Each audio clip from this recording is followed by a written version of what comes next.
Abandoned cement blocks. One of the most fascinating abandoned relics from World War II is located in Scotland. A line of defensive barriers that once lined the Moray coastline between Findhorn Bay and Cullen Bay went straight through the dark and spooky Lossy Forest and Roseisle Forest. These massive concrete barriers, which look like something you'd find at a construction site, were actually known as anti-tank blocks. They were used as a method employed during World War II to keep tanks from coming into an area. The blocks were erected in a single straight line to prevent enemy attacks from sneaking past if the Germans were going to try a sneak attack by unloading soldiers on the Scottish mainland. These blocks were often joined by pillbox bunkers where soldiers would be stationed to keep a lookout. The anti-tank blocks are still there today in Scotland, stretching across the forests. They were constructed originally by the Polish Army Engineer Corps stationed defensively in Scotland. And even though no German tanks rumbled through the woods during the war, the concrete blocks still served as a safety precaution until the battles ended and they were abandoned.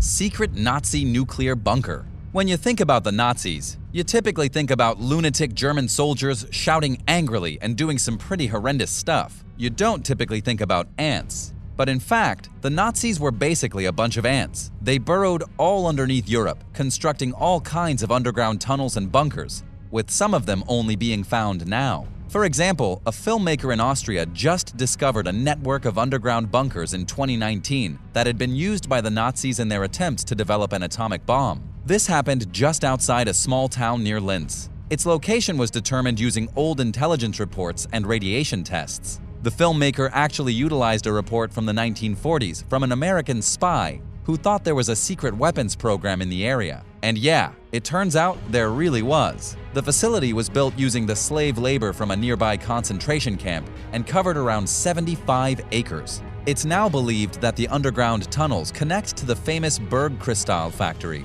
where the first jet-powered fighter planes were built. It's crazy that they never found this site until now, as according to the Independent, professionals believe it was the largest weapons facility in the Third Reich. So far, many interesting artifacts have been recovered, including Nazi relics and helmets from the SS. Unfortunately, the filmmaker and his crew were actually stopped by the police, as they did not have a permit to excavate a historical site. But hopefully, the dig can begin again soon. The yard work bomb. A woman in Missouri got more than she bargained for while doing some yard work. Located in Jefferson County to be exact, Pamela and her husband had moved to Missouri about 2 years prior. Ever since, they'd been fixing the place up. It was finally time to get the yard looking acceptable. Pamela was in the middle of cleaning when she noticed a large piece of metal sticking out from the dirt. She dug it out, took it inside, and tried to figure out what it was. Pretty soon, she and her husband realized they had a legitimate bomb on their hands. Whoops! She had already dug it out and carried it inside the house. How did it not explode? As you can probably imagine, Pamela and her husband phoned the police immediately. It turned out they had dug up a Japanese mortar from World War II. It became a whole ordeal, and Pamela posted on Facebook that her driveway looked like a crime scene since so many officers came to visit the scene. They brought the ordnance out into the driveway. The police had to use a special bomb robot to x-ray the device from a distance. Then an explosive ordnance disposal unit was called in from a nearby Air Force base. They eventually detonated the mortar safely, and nobody was injured. Nobody has any idea why a Japanese bomb was buried in the yard. However, police did say the couple was extremely lucky that they found it before excavation started and the bomb had accidentally blown up underneath a piece of big machinery. Military devices in the backyard. Police were forced to evacuate a small neighborhood near the Toronto Pearson International Airport when 3 military devices from World War II were handed into a fire station. According to Toronto City News, a local resident discovered the 3 explosive devices in their backyard and decided he should probably take them to the fire station for the local firefighters to handle. It was quickly determined by the professionals that the devices were still live and seriously dangerous. The emergency disposal unit was called in to dispose of the military explosives, and luckily there were no injuries. After the businesses around Airport Road were evacuated, everything was finished and the military devices were properly disposed of. The real mystery here is what the military devices were doing in someone's backyard in Toronto. Canada is not like England or the rest of Europe. There hasn't been an armed conflict in Canada in recent times, and so there's no reason for a military device to be buried in anyone's yard. What likely happened is that a collector or ex-soldier acquired the explosives, and then they were just forgotten about until the poor homeowner almost blew himself up. Sunken silver. When the Nazis fired their torpedoes at the SS Garisopa during the Second World War, carrying $240 million in silver bars and coins. Not that it would have done the Nazis much good in the end, but if they had known, they probably would not have sunk the ship. They would have robbed it. Now, the ship is set to be the biggest ever find from beneath the sea. A company from the US, Odyssey Marine Exploration, was working with the British government a few years ago to set up a plan for recovering the sunken vessel. It was originally torpedoed and sunk on its way to Ireland in 1941, but its exact coordinates are still unknown. The Marine Exploration Company is trying to gather its exact location so that they can go down and retrieve all that booty. And who can blame them? Finding over $200 million in silver is every treasure hunter's dream. If they really do get it to the surface and recover all that silver, it'll be the largest ever collection of precious metal pulled out of the ocean. However, there's a lot of preparation that goes into such a project, and if they don't find the silver, they could take a serious hit. According to ABC News, there are an estimated 3 million shipwrecks sitting at the bottom of the world's oceans. Out of those 3 million, the Marine Exploration Company has 6,300 as potential targets, with at least 100 of those claiming a retail value of at least $50 million. An aircraft in the sand. On an English beach, a couple stumbled upon the wreckage of a World War II fighter plane that had been lost for 76 years. Amazingly, the plane had been underneath the sand of the beach ever since World War II. According to CNN, the craft is likely a ruined Bristol bow fighter TFX. The Royal Air Force Museum in Britain was able to track down the serial number to confirm that the aircraft had once been part of the 254 Squadron RAF. But just how exactly did it end up on a beach in Lincolnshire? And even more mysterious, why didn't anybody come back for its remains? Here's what happened. The aircraft probably crashed on the day of April 21, 1944. It was soon after the plane took off that both its engines failed. The plane hit the beach, and considering there was a World War on at the time, nobody bothered to go back for it. The people most surprised by the discovery were the two people who found it walking up the beach, seeing as they had strolled the same beach dozens of times before and had never seen the aircraft. It really makes you wonder what other relics are hidden in plain sight, just underneath our feet. The woman said she had no interest in history, but now she wants to learn more about the people who flew in the aircraft. Right now, the authorities have been warned not to look for the wreckage, since it can be dangerous, and that it was already getting covered back up with sand, so they didn't want people to go and get stuck. The Old Mill Ruin. The Old Mill Ruin in modern-day Volgograd is one of the ugliest structures still standing from the devastating Battle of Stalingrad during World War II. It is often considered a serious turning point in Germany's assault against Russia and one of the most brutal, bloody, and deadly battles during the entire war. Most of Stalingrad was leveled by the assault and the months of artillery fire. After the battle finished and the smoke cleared, almost all of Stalingrad was in ruins. And while most of the city was rebuilt and renamed Volgograd, the old mill was left alone. It was abandoned to its fate as a kind of memorial monument and is still the only large ruin from the battle standing in the city today. Everything else was either cleared away as rubble or built again from scratch. The mill was actually a grain mill before being destroyed and eventually abandoned. It sits next to the local museum dedicated to the Battle of Stalingrad.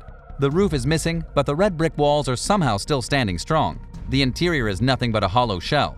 It's probably the biggest war relic not just in Volgograd, but in all of Russia. The Musashi battleship wreck. What do you do if you're an American billionaire with an obsession for World War II relics? Well, if you're Paul Allen, you put together your own exploration team and start looking for shipwrecks. This is exactly what happened back in 2015 when Mr. Allen discovered the sunken Japanese battleship, the Musashi, after it was sunk over 70 years ago by the United States forces. He used his own private exploration team to discover it sitting at the bottom of the ocean near the Philippines, 3,280 feet below the surface. Out of all the Japanese battleships in the war, the Musashi was one of the largest, and that makes it an incredible find, especially since it was so recent. The battleship itself was sunk by United States warplanes on the 24th of October 1944. This happened at the Battle of Light Gulf, which is believed to be the biggest naval battle of World War II.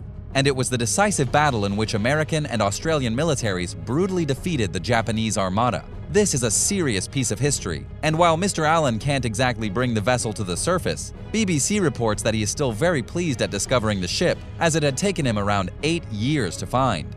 Lost World War II aircraft carrier. Researchers have finally managed to track down one of the most famous war machines in U.S. history.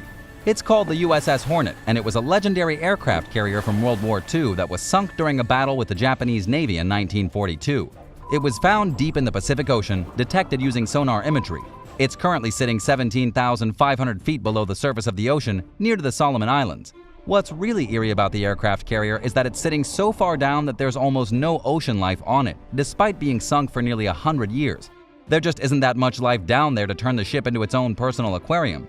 Though, of course, there are some strange creatures that call the aircraft carrier home. As for how exactly the Hornet sank, it was during the Battle of Santa Cruz Island.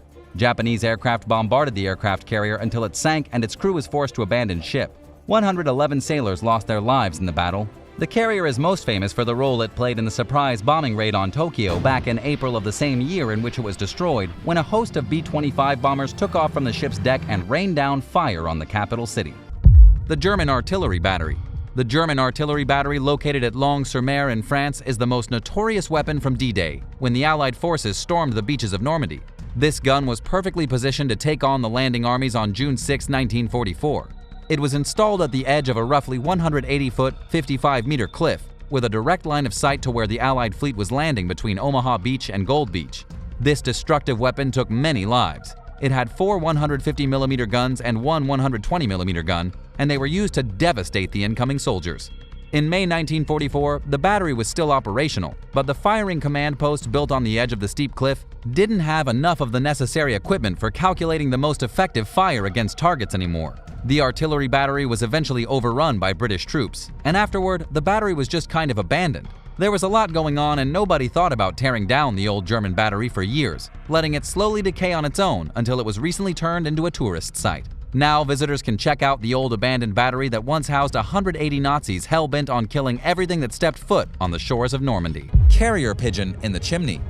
Forget sunken ships and forget warplanes. One of the coolest World War II discoveries ever was the carrier pigeon found in a chimney. People from the United States are not that familiar with carrier pigeons, but in Britain they get a lot of respect. They have a huge historical significance in the United Kingdom. Carrier pigeons were actually used during the war to send messages between the Allied powers. There was not much Hitler could do to infiltrate messages tied to the feet of pigeons, though there were snipers who were trained to shoot down messenger pigeons, and the Nazis also had hawks that were specially trained to kill the pigeons and intercept the messages. But this didn't always work. A man named David Martin told CBS News that he found the remains of a carrier pigeon when he was opening a fireplace that had been boarded up for 30 years.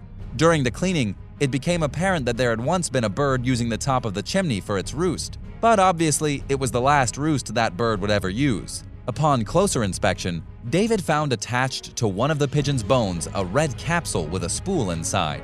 On that spool was a message from the war, written in code. Martin could not decipher the code because he obviously had no idea how, but it was still a pretty incredible find. Secret treasure. In the Philippines, there's said to be a legendary treasure hoard known as Yamashita's gold. As far as the story goes, Yamashita's gold, which gets its name from the Japanese commander in the Philippines during World War II, is a massive hoard of treasure and valuables buried somewhere on one of the Philippines' hundreds of islands. A massive hoard of loot was collected during the Japanese occupation of Southeast Asia, and Yamashita himself apparently oversaw the burial of the treasure in the Philippines prior to being captured in 1946, tried for war crimes, then executed. But nobody actually knows where the gold is. According to Live Science, that hasn't stopped treasure hunters from spending a small fortune trying to figure out where it is. Just a couple years ago, excavations got so serious that treasure hunters almost caused a landslide in a remote Philippine village. To this day, no trace of the hoard has ever been discovered, and nobody even knows if it's real. Maunsell Army Sea Forts. The Maunsell Army Sea Forts are some of the strangest abandoned structures left over from World War II. They rise out of the water like strange space invaders from a science fiction novel. The rusty structures are located in the Thames estuary and were originally built in 1942 as part of a vast defensive network to defend the British Isle against German aircrafts. Each of the forts consisted of a small cluster of stilted buildings surrounding a main command tower. Back in the 40s, there were catwalks connecting every building to one another. But those days are long gone and the catwalks have since decayed. After the war, the forts were abandoned and left to crumble into the sea. Today, there are only two of the structures left. They're called the Red Sands Fort and the Shivering Sands Fort. But these sea forts' history gets even stranger. After they were decommissioned in the 1950s, a pirate radio station famously commandeered one of the forts throughout the 1960s and 1970s. When they got their use out of the structures, they simply abandoned the area. And even though there have been projects proposed throughout the early 2000s to restore at least one of the forts to its previous glory, it has still never happened. They can be seen by boat or from Shoeburyness East Beach on a clear day. The forts are now in varying states of decay, and attempting to enter them is probably not the best idea, if it's not outright illegal. In all honesty, the final two structures will probably break apart and fall into the sea in the next couple of years. The P-40 Kittyhawk. On June 28, 1942, Sergeant Dennis Copping was flying his damaged P-40 Kittyhawk between two British airfields located in Egypt. The plan was to get the plane repaired. However, the 24-year-old soldier crash-landed in the middle of the desert, and the aircraft sat there for over 70 years until found again in 2012. If you've ever been to the deserts of Egypt, you'll know that the Sahara is a massive and wildly untouched place. It's inhospitable, and there's no reason for anyone to wander out into it. It's absolutely no surprise that the plane sat there for so long. The plane had remained largely intact, though it had been pretty badly damaged from the sand. Interestingly enough, the plane was found, but the pilot's remains were not. The man who discovered it, a Polish oil company worker, contacted the Egyptian authorities, who then came and stripped the plane of its guns and ammunition before locals figured out it was there, and came to strip the plane for scrap metal. Unfortunately, the saddest part of the story is that the pilot likely took off in search of safety and was swallowed by the desert. His bones will probably never be found. Rare photographs. A rare collection of photographs from World War II was recently discovered inside a few dusty boxes in somebody's attic. The photographs belonged to the U.S. Army Captain William Klein. After coming home from the war, William put the photos away and forgot about them. It wasn't until 2019 that his son discovered proof of his father's past in the form of the dusty old boxes. He also found military orders along with a letter that William wrote to his parents while fighting on the battlefield. The photos documented William's time spent in Europe during the war, what you might think of as an ancient Instagram story, but in actual physical photographs. The truly remarkable aspect is that William's son had not known these relics were in his very own house for the past 30 years since his father passed away, just collecting dust above his head in the attic. He found them completely by accident, and it was nothing short of a whirlwind of absolute emotion for both him and his family, especially since he had never known the full extent of his father's service in the war.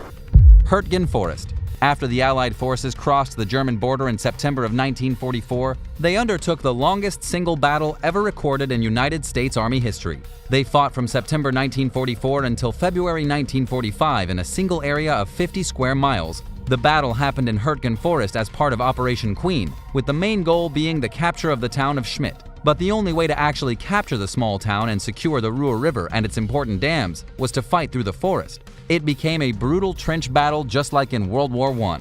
The Hurtgen Forest was heavily fortified by the Germans, who had prepared the area for battle years before the war had even started. It was filled with numerous bunkers, deep trenches, challenging obstacles to stop tanks. Minefields, barbed wire, and the rain and snow didn't make it any easier for the soldiers. By the time the Americans finally pushed through, there was a total of around 60,000 casualties. Afterward, the entire forest was just kind of left alone and abandoned to Mother Nature. Not a lot was done to cover up what had happened in the woods either. Today, you can still see the trenches and manholes all throughout the area. There are deep trench lines running across the forest floor, concrete remains of dozens of destroyed German bunkers, leftover air ventilation shafts sticking through the soil, and countless bullets hidden beneath the dirt. Nowadays, the Battle of Hurtgen Forest is known, but for many years the story of this bloody battle was a harrowing chapter in Allied World War II history, and because of this, it was not very famed by historians. The USS Independence. The USS Independence was an impressive aircraft carrier used during the war. It operated from between 1943 and 1945 in the Pacific Ocean. Then, it became one of the vessels in a target fleet for atomic bomb testing in Bikini Atoll. It was damaged by shock waves and radiation, and was eventually sent back to the United States, where it was intentionally sunk off the coast of San Francisco. It then sat at the bottom of the ocean for quite a bit of time before the technology came around for us to go down and take a look at a classic piece of history. According to Live Science, researchers used a robotic submarine to conduct the first visual survey of the wreck just a few years ago, and what the survey revealed was pretty fantastic. They clearly did not disassemble the ship that well before they sunk it. You can still see the 40mm anti-aircraft guns on the top of the aircraft, only now they're surrounded by giant sponges and other thriving sea life. This machine, which had once been used for war and to test the effectiveness of horrendous atomic bombs, is now oddly peaceful as part of the ocean. It's its own kind of habitat, sitting upright 2,600 feet below the waves, just off the coast of California. Bullets and bone. There's a place of horror in Poland known as Death Valley. It's an area where between 1939 and 1945, German death squads executed thousands of people and dumped them into horrifying mass graves. But this area was never really excavated until just recently, and what archaeologists found is truly disturbing. Researchers with the Institute of Archaeology and Ethnology were the ones to make the gruesome discovery.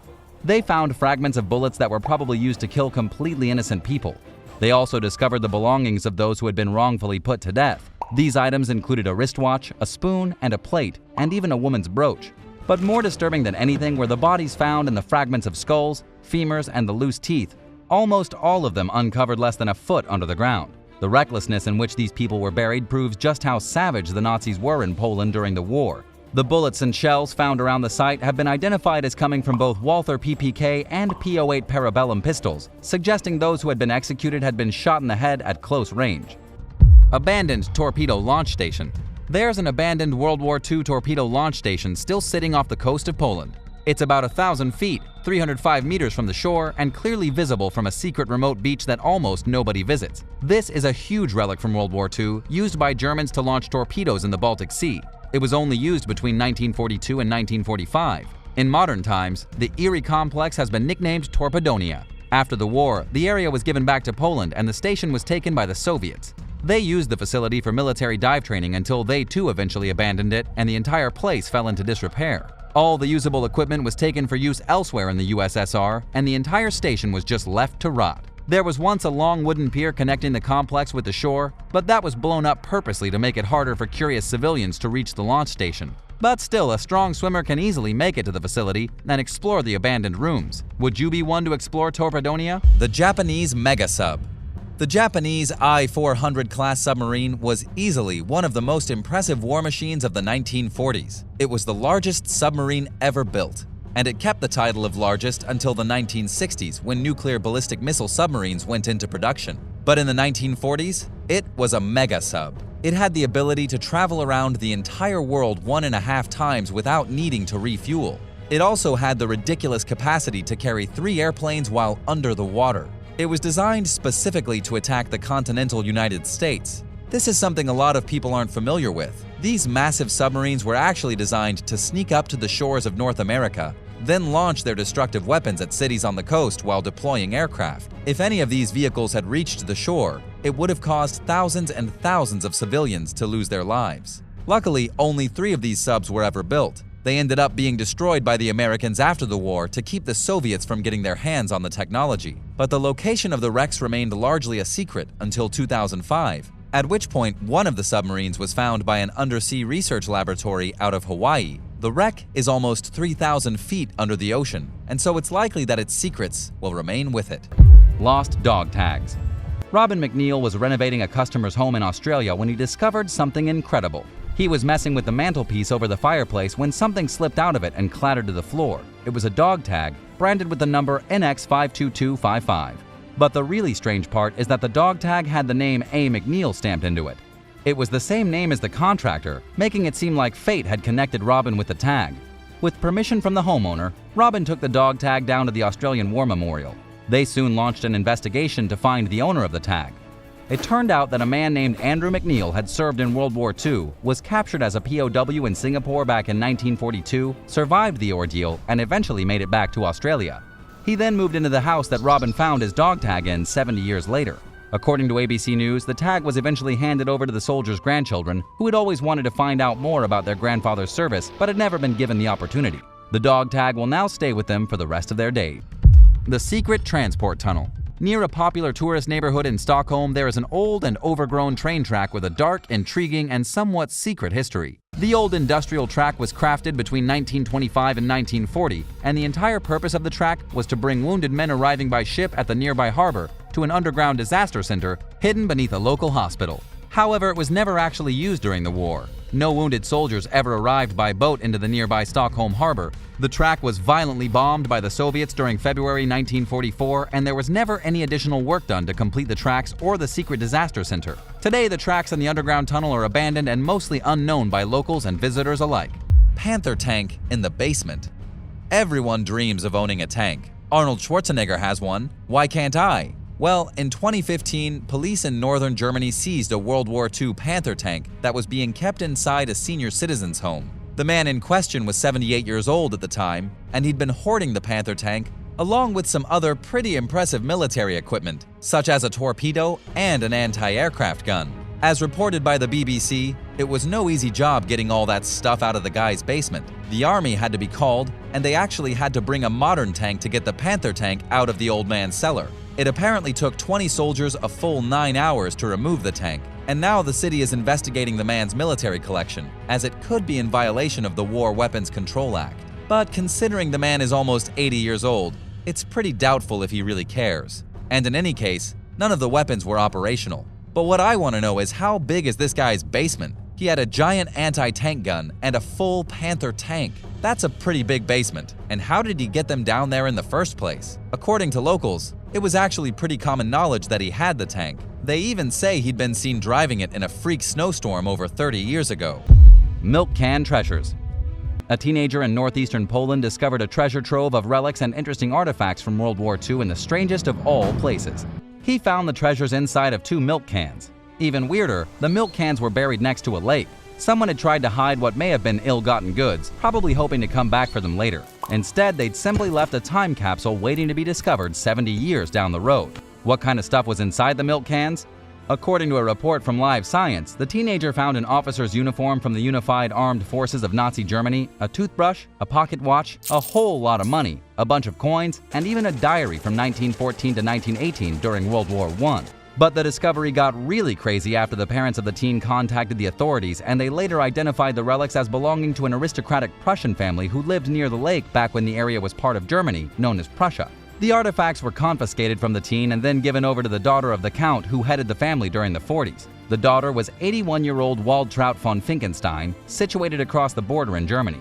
She was quite pleased to get the artifacts back, though she never did say where exactly they came from or how they got stuffed into milk cans. The Me-262 aircraft. In the Netherlands, the substantial remains of an Me-262 Schwalbe jet fighter have been discovered buried under the ground. The discovery came completely by accident, while workers from the Deelen Air Base Museum were working to excavate a World War II bomb crater at a nearby airfield. They wanted to dig in that area because bomb craters are often full of all kinds of trash and relics from the war.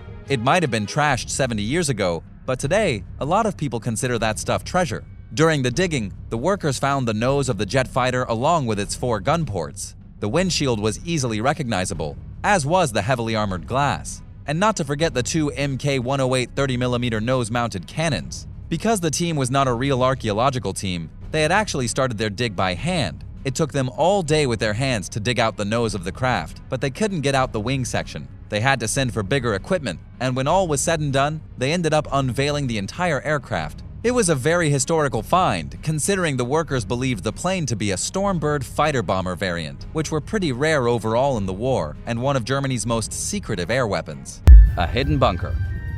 After living in his home for 40 years, a man in England finally discovered a secret hidden underneath his lawn. What he discovered was an air raid shelter from World War II that had likely been built as a hideout for the people in the neighborhood during bombing campaigns by the Germans. The owner of the house is named Kandu Patel, and he's a school caretaker. He had always wondered what the manhole cover in his lawn was for. Then, during the coronavirus pandemic, he got bored and decided to dig it up. Underneath the manhole, Kandu discovered a staircase going down into a shelter that's about 5 feet by 10 feet. It wasn't full of relics and artifacts, but it was still a pretty cool find. Cooler still is that Kandu decided not to waste the space, and so he renovated it and turned it into his very own bar. And to be honest, I think turning the old air raid shelter into a bar is probably the most useful thing he could have done with it. At least he didn't fill it in to get rid of it, or use the underground shelter for boring old storage. Ruined F-14. While out for a leisurely hike, a couple of guys stumbled upon the wreckage of an F-14 Tomcat and an F-4 Phantom, 2 aircrafts used heavily throughout combat up until the early 2000s. The aircraft were discovered inside of an abandoned area in central Texas, and nobody has any idea how they got there. From what everyone can tell, the planes had been scrapped and abandoned, and they'd been sitting in the forest for years. They were found with most of their parts scattered across the area, and experts say they may have once operated at a nearby naval base in Dallas, which closed down in the late 1980s. While most of the unused aircraft were supposed to be taken to a scrapyard, it looks like they may have been dumped in the woods instead to make the job a little easier. There's no word yet if these airplanes were ever recovered by the government or if they're still rotting away in the middle of nowhere. Have you ever come upon a treasure from World War II? Let me know about it in the comments, and thanks for stopping by. If you haven't already, don't forget to hit the subscribe button and join us for the next amazing video right here on American Eye.